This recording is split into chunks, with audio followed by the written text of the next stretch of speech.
Be happy, happy, happy. Be happy, be happy, mommy. Come on, keep your chill. Enjoy this time. Smile,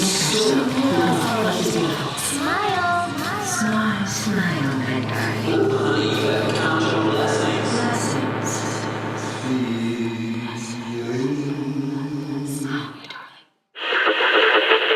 Welcome to Creative Mamas Unplugged. We are your hosts. I'm Cherice Barton. And I'm Shelly Hutchinson. Creative Mamas Unplugged is a podcast where we navigate the hell out of being a creative mom with humor and heart. We will have honest conversations, Hear wise words from fellow badass mamas. and share hilarious stories around motherhood for some much-needed comic relief. Listen, motherhood is the most creative, most difficult job in the world. You are not alone, and you deserve to be happy.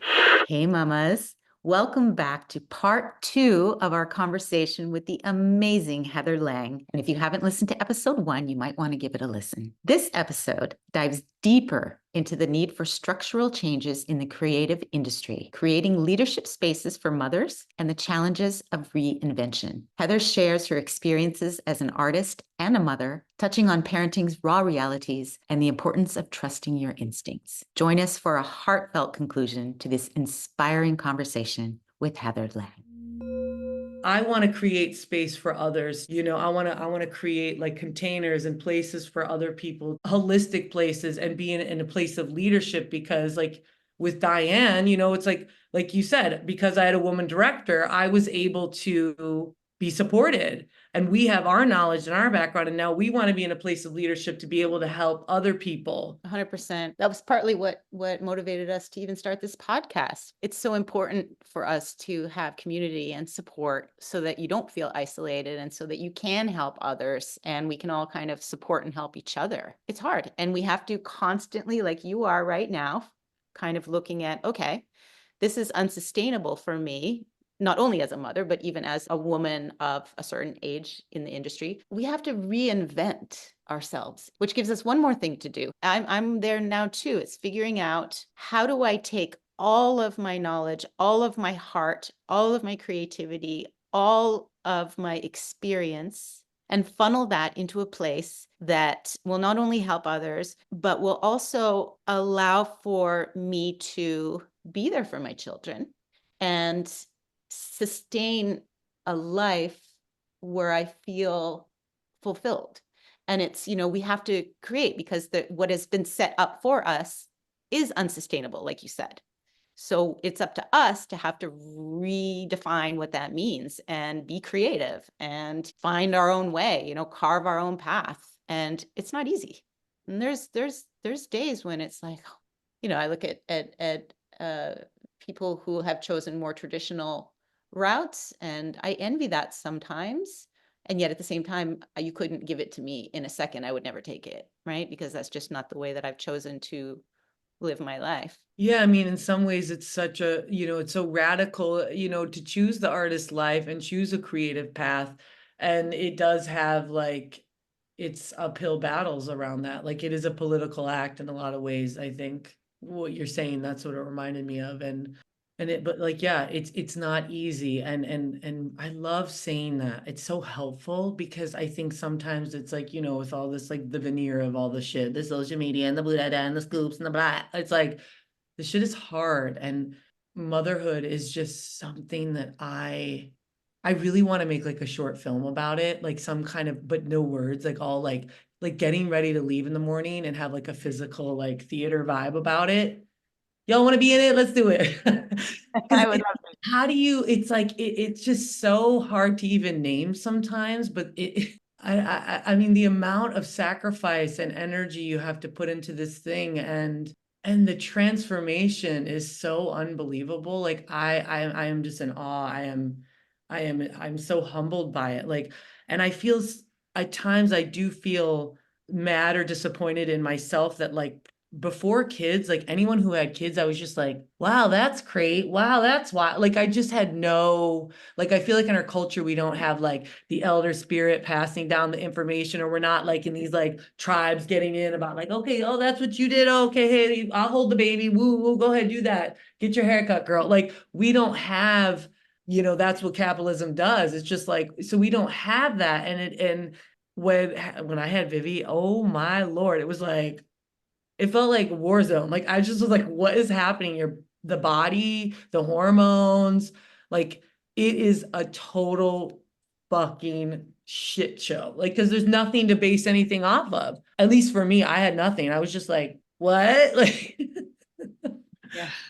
and one thing that popped into my head was like being creative. The only thing that we do have, or that I could lean on was like, well, I know how to be present and I know how to listen and I know how to just like, kind of physically, I think dancers are pretty good at like being in physically uncomfortable situations because our training is like kind of like pure violence. But but you know what I mean? So we have a sense of like how to hold like a lot of like pain, like the body we can hold a lot, which has its pros and cons. It can be very problematic because then you could also be like not really listening to what your body needs. There is something I think about being a creative person and improvising, like you're able to kind of go with the flow and just go, okay, you're doing that. Let's try this. Okay, do that, but yeah, to not have any reference point, I just felt like, what?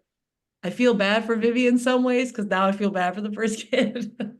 For the first kid's trial. Yeah, because you're like, I don't know.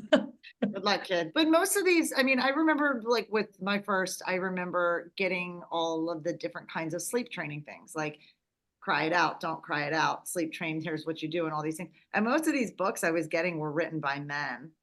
And then it was like a structure, and it was like you have to pick a structure.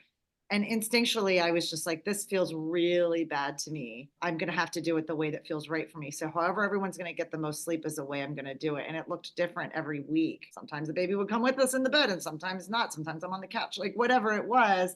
And so it was, if I had to write a book about it, it would be called Listen to Your Instinct and Do What Works for Each Individual Kid on Each Individual Day. And I didn't send my kid to daycare for the first 2 years because I didn't want to potty train him in the way that I was told to potty train him because it looked painful to him and to me. I'm not comfortable with hearing my kid cry it out. So I had to listen to do you know what I mean? So I couldn't, Yes. if I was going to write a book, or if you were going to write a book, like what would it be called for moms to say, this is actually what it's really like? Like no one's telling us the honest truth about what it's like when you first have a kid, or first kid, especially. Good luck and God bless. True. And I feel like I was reading all those books too. Like I was like, and then it actually took me out of it. Like where I wish actually I now in retrospect with Vivi, I just felt like I was so worried. And this is a dancer thing where it's like, am I doing it right? Like, is this what we're supposed to do? Like this paper said right here to, okay, like that's how I was, and then after like several months, I was just starting to be like, this is getting like, I just feel so overwhelmed. And I just need to like get into what Vivi needs, that's what's very powerful. Yeah. If we were to write a book, it's like, listen to your gut. Like, that's it. Do you, because society is telling us, you need this, you need that, you need to do this. And it's just like, whoa, Can't predict. You cannot predict. The first child is completely different than the second child, and what one child needs, the other one doesn't. So I think the best piece of advice is you just have to take it day by day and try and stay really tuned into what your baby needs and what you need. And it continues as they grow. It's nonstop. And I think it's going to continue for the rest of our lives as we're parenting our children into adulthood. But it's really like tuning into, what does this particular child need?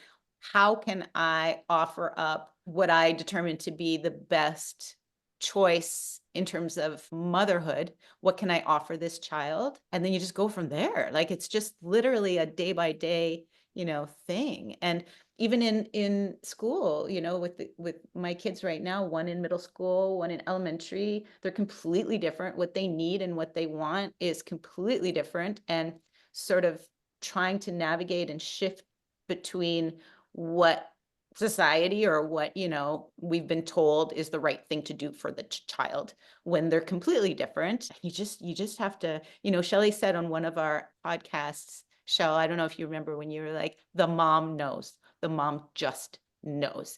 Anyone can tell you, even the teachers, anyone can tell you something about your child, but the mom knows, and so as long as you can just stay tuned in, like you said, to your instinct at any given moment. And I'm glad that we're talking about this because it's a good reminder. We know. We know. When you were talking, it also reminded me of like so much of that's why I think mothers being in leadership positions of director, creative director, choreographer, whatever, teacher, blah, blah, blah, all the things, producer, those skills to me are like, they are the same. Yep. I feel like the best directors are so attuned. They're listening to what the moment, to what the group, to what each individual needs. And they're just trying, it's a Ouija board and we're all just trying to go like, okay, right, this is where we are. You know what I mean? And it's such a skill of attuning and listening. That's why we need the ladybirds up in the leadership positions. I really believe that it's time. I'm over it. I'm over this. Yeah. Absolutely. I created a new work for the Boston Conservatory. I was offering up a different kind of process for them. It was big. It was a lot. It was a lot for them. It was a lot for me. It was amazing. But, we were taking risks.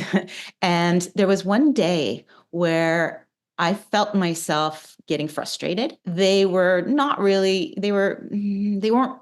aligned with me the way I wanted them to be. I started feeling the rage kind of come up because I wanted to like shut it down. But the mom in me was like, oh, I know what to do.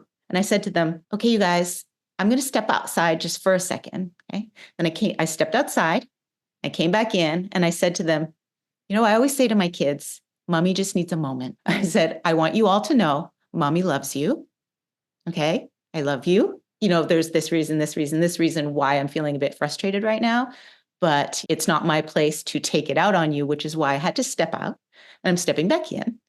And now we're going to have this conversation and we're going to move forward. And it was like so easy. And they were so welcoming and they snapped right into what I wanted. We were back in line immediately. And I think that having not had the experience of being a mom, I would never really be able to like just communicate that to them or to myself. Because when you're a mom, you have those moments of rage or those moments of where everything is just too much. And you can choose to like lose it on your child, which we've all done, which is completely normal. Or you go, mommy needs a second. And so, yeah, I agree with you that there's just something that you cannot replace. There is a power and a power of communication and a power of leadership that comes with being a mother. So incredible, like to be able to name a feeling and like go through a vulnerable thing in front of a big group and them to see that only brings people in closer. You know what I mean? That brings them in. It's just like the most like unbelievably powerful thing is vulnerability and being real. I'm just like, that is such a great story. I mean, Great story. That's it. I mean, boom, like mic drop, a little bit. Because you're accountable. You're like, this is about me and my feelings. It's not about you and your feelings. The same shit we try to do with our kids, right? You're not making me mad or you're not in charge of my feelings. Phenomenal. Yeah. Really, really rad. Yeah. And it's funny, like I like to relate to this now, this gig, I call everything a giglet. This giglet I was doing, it was very collaborative. But one thing that I was really like proud of, or something that came up for me too, was like this being able to hold multitudes, which is kind of like what you're saying is like, we had a lot of people with a lot of different backgrounds and it wasn't very clear what exactly how we were making or the value system inside which we were making. It's non-union, so that's very complex. There's a lot of like safety things that like, so there's a lot of feelings, let's just say. And one thing I feel like with motherhood is like just being able to hold discomfort or be in a place of just like, okay, like a lot of people have, like the thing, and it doesn't always work, but your child's like going through something and it's like, okay, like how do I hold space for them, and support them, not shame them, but also lead or like guide them out of this thing, and not, I don't know. It just was a very cool moment to be like, wow, full circle. Like this is such an amazing, whatever identity, however you want to call it, to have in the space. And this is why we need mothers in the space. And I will say at that show, there were a lot of moms, which was kind of incredible. Like 4 moms. This was your latest project that you just did. Okay. It's very rare, to have that, and lots of dads too. So that was very exciting because I feel like I'm like, I'm the only one. Yeah. Heather, what advice would you give to any women out there who are thinking of becoming mothers or who are pregnant and or who have young children who are struggling with what we've been speaking about, like wanting to continue to pursue their career and stay connected to that part of themselves while also being a mother. I'm talking more about the creatives out there, like the performers. I think it kind of goes back to that thing about, we can't have it all the time. And, we live in a society that's very like product based and like, what are you doing? And like, are you doing the thing? And it's like slow and steady wins the race, and that it's a process. And remembering too that like this is something I tell myself when I'm feeling just like lost in the sauce, if you will, is like how much creativity there is in any moment, whether it is decision making, whether it is like, putting on your clothes, whether it's writing a letter to someone, like, you know what I mean? These things of like making food is so like, I'm actually starting to really get into food because I don't really have much of a relationship to it. For example, like growing up, it was just like, yeah, here's like a bagel and pizza and just like go to dance class. And you're like, okay, and I'm like, well, wait, like, and how much creativity and love and thoughtfulness and presentness that takes. It's a lot of work, and remembering those small things and kind of like post-COVID, one thing that came up for me was like community. I was really like, I don't know what we're doing. Should I dance anywhere? Like, what is this? And across the street, there were a bunch of like, just folks just doing Zumba. And I love Zumba so much now. Like I would go every morning with them, and I still go to the class with them, and I'm friends with all them. And we have a whole community going on. And that just to be in my community and like, yeah, maybe I'm not going to like, whatever prestigious dance academy, but I am dancing. I'm dancing for my soul. And it's just like the folks in my community that I would have never probably crossed paths with if it weren't for COVID. And remembering that there's those like creative, like there's just like even other moms in my community. Like I got to know all the moms and dads, but all the nannies too. I'm like, hey, boo, hey, Kiki, like, and I'm like, oh, you do graphic design. Oh, do you want to do this thing with me? Oh, hey, like there's people and just asking, being willing to just like put yourself out there and be like, hey, you want to do a thing together? Like, um, like even a mom today, I was like, I want to learn Spanish. Vivi's in a dual language program. It's time for us as a family to really like get involved. Like, how are we engaging like with this language? She's like, well, I'll exchange that if you do a movement class for me. Like all these things where you're like, just kind of remembering to ask, which, because that's another thing. I didn't ask for help when I was with Vivi. I was very like, I'm fine. And I'm like, we need help. We need help. And it's okay to need it, want it, you need it, to ask for those things. And also to ask, so creatively ask that too. Hey friend, I'm gagged. I don't know. I feel stuck. Can we just meet up and move in a studio? I was doing that with my friend Kay. Like we would just meet up and we would just be like, we're calling it, I forget what we called it, Trauma Kitchen and like Elder Bones. Like, and we would just like, I think half the time we would cry, half the time we would talk, and then we would move and we would improv, it's like, and getting into the localness of it too. Cause sometimes I'm like, oh, you feel like I got to go here to do this. It's like, no, actually just like go across the street and be like, hey boo, what's the tea? I just didn't have that spirit pre-kids. I just didn't really know. And I'm like, wait, it's all right here. Like you had said, it's all in you. Just. It makes so much sense because it goes back to what you were saying from the very beginning of our recording here, where you said you have less fucks to give, meaning like you're so like, you're not conscious of self because of your role in motherhood. You're conscious of self to a point, but you're not so self-conscious where you're like, oh, I can't take this class across the street. I got to go all the way up to, I got to go to uptown, Upper West Side to take my class, versus like doing what's right in front of you and taking the gift as it's given to you. Like it's right there. You're not self-conscious so much where you're like, is this the right thing? Is it the wrong thing?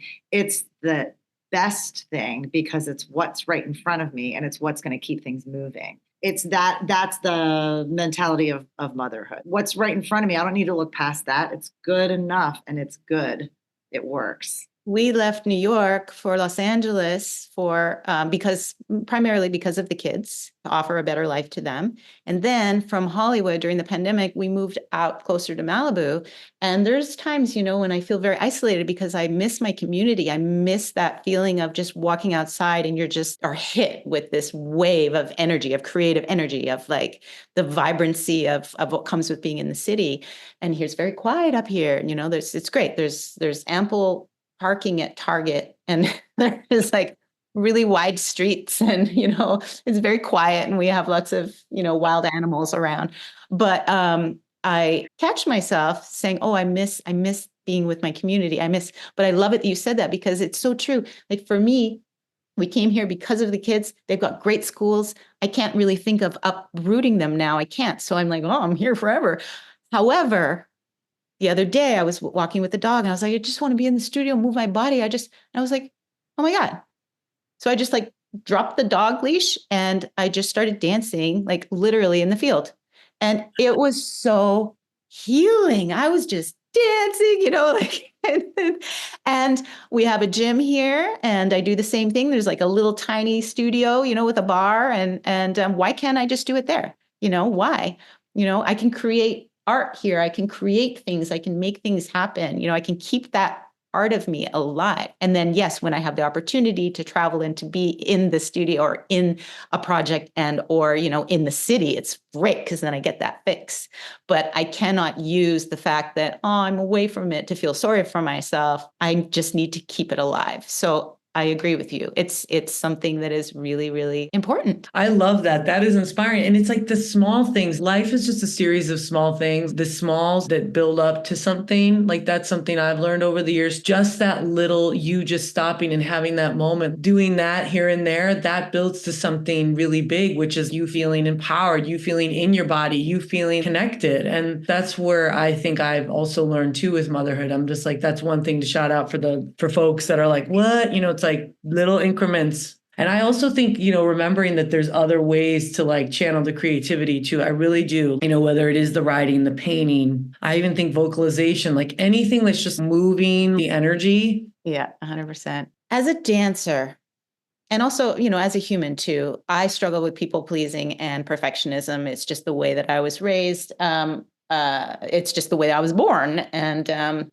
for whatever reason, I'm very, very hard on myself. I've been really working the past few years to really examine, okay, where is this coming from? Is this coming from me manipulating a situation, not because I'm a terrible person and a manipulator, but because I want it to be good, or I want to, really looking at it and going, okay, what do I need? What do I want? I recently I've been going through some personal stuff that's been very, very painful. And I soldier through. I fucking soldier through. I'm doing all the work. I do the meditating, the meetings, the exercise, everything I need to do, the living one moment at a time. And I forgive people. I see, I want to give. I'm so forgiving, but I'm not forgiving of myself. And so recently I did a meditation, and it was a guided meditation, and I lost the plot. Like in the middle of the meditation, I cried so much because what he was saying was, okay, I want you to look at that part of you that's holding on, that wants everything to be okay, that really is working so hard at making sure that, the kids are okay and the work is okay and personally I'm okay and that everyone's okay and I'm doing the right thing. I'm doing the perfect thing. I'm doing the work. Look at that part of you and see it almost as a little child holding everything together, and then say, I am so proud of you. I love you. And I just had this moment where I started crying because I realized I'm not giving that part of me love. That part of me is like, come on, no, you're doing it. You're doing it. You can do this for everyone. You can do it for yourself. Come on, do it. But I wasn't actually giving myself the love. And that part of me that I was trying to change, there was a shift for me to look at that part and go, I love you. I see how hard you're trying to work, and it's okay, because then that kind of releases that part when you show it love. you know? So Oh yeah. I want to bring that up because you had mentioned something like that, and it's similar to what I'm going through right now. So yeah. Yeah. Heather, you have this like really great way by talking about it and by being honest about where you are and what you think needs to shift in our system and our business and all of these things and the way we view our role as moms in our creative life, showing so much strength and so much innovation you always have. And then you have this like courage to talk about the vulnerability that comes with that. And I feel like, this world in our country, especially, it's really placed on women a lot of times to just, you can't really talk about that. You kind of just have to do it and just like smile and go forward and do it and do everything. And you have this beautiful way of showing that vulnerable side and talking about the vulnerable side of being a mom and of being a woman. You're honest about it to a point where the strength is in showing the vulnerability. And that's one of the things that I'm really loving about this conversation is I'm feeling so inspired by just even you saying to your manager, I don't think I can do this today. I cannot imagine a time where I personally would have done that. I would have suffered silently. And I feel like, in you being courageous enough to have that moment, it led to this amazing experience where you had Lakey say to you, I got you, and I'm going to encourage you to go anyway. And then you did that. And then all these chain of events happened. Like you had this great experience with this great production and this new show, and your kids were involved in that. And my gosh, how lucky are we to hear that this is your journey and this is your perspective in being vulnerable and being the powerhouse that you are. That is so generous. Oh my God. Thank you. That's True. like, I hold that close to my heart. I do. That means a lot to me. I feel like it's taken me, and I'm emotional because it's taken me a long time to get there, Mhm. It's not an overnight journey. And I really, I've made a lot of mistakes. There were a lot of fuck ups. There were a lot of things I regret. I do, but I'm grateful for them. I'm in gratitude. And I just feel like now I do want to live. I want to, operate from a place of, I've always believed in the messiness. I believe in just, owning the mess. Say yes to the mess, work, like it is. It's like we're all juggling and it's a lot. And I love what you're saying. I believe, like I go to group therapy still once a week and I'm like, we talk about that. It's like the strength is in the vulnerability. I love you just named it. It's fucking so true. Cause then we can all meet there and be like, all right, you know what? Here we are. Like, let's do our best. That's all we can do, And I do think I really lucked out. It's a matter of luck and all those things. But I think Lakey, being a mother, and I will say that she's smart, she's good at her job in the sense of like, she knows when something's a right fit for someone. Like if it was something else, she would have been like, girl, do a lay flat. You fine. You know what I mean? Like, bye. But she was like, this is you, motherfucker, through and through. This is your Gen X, I'm Gen X millennial crossover. Alanis Morissette. These writers are all women. Come on, Larby, you're a contemporary dancer. Like, what are you out of your mind? Get your ass there. Like if it was something else, she'd have been like, you know what I mean?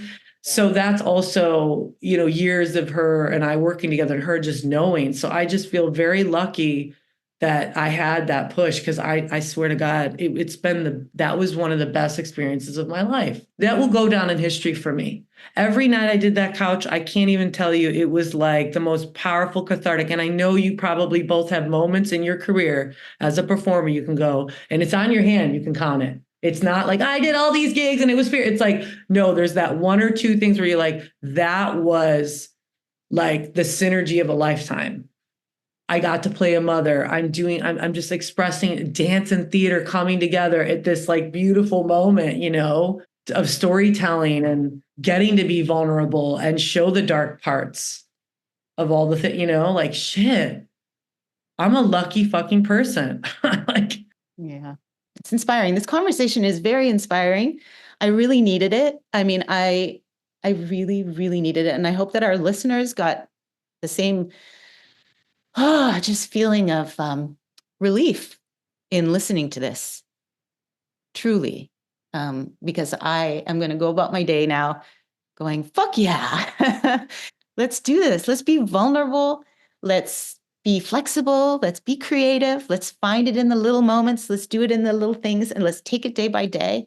And let's, love our children, and let's love ourselves. So beautiful. It truly is. Let's do it. Let's do I have it. one question for you before we go. Yeah. Your kids and the arts and the dance and the thing and the song and the are we artists? What are we doing? Have they showed any promise of kicking the face with the leg?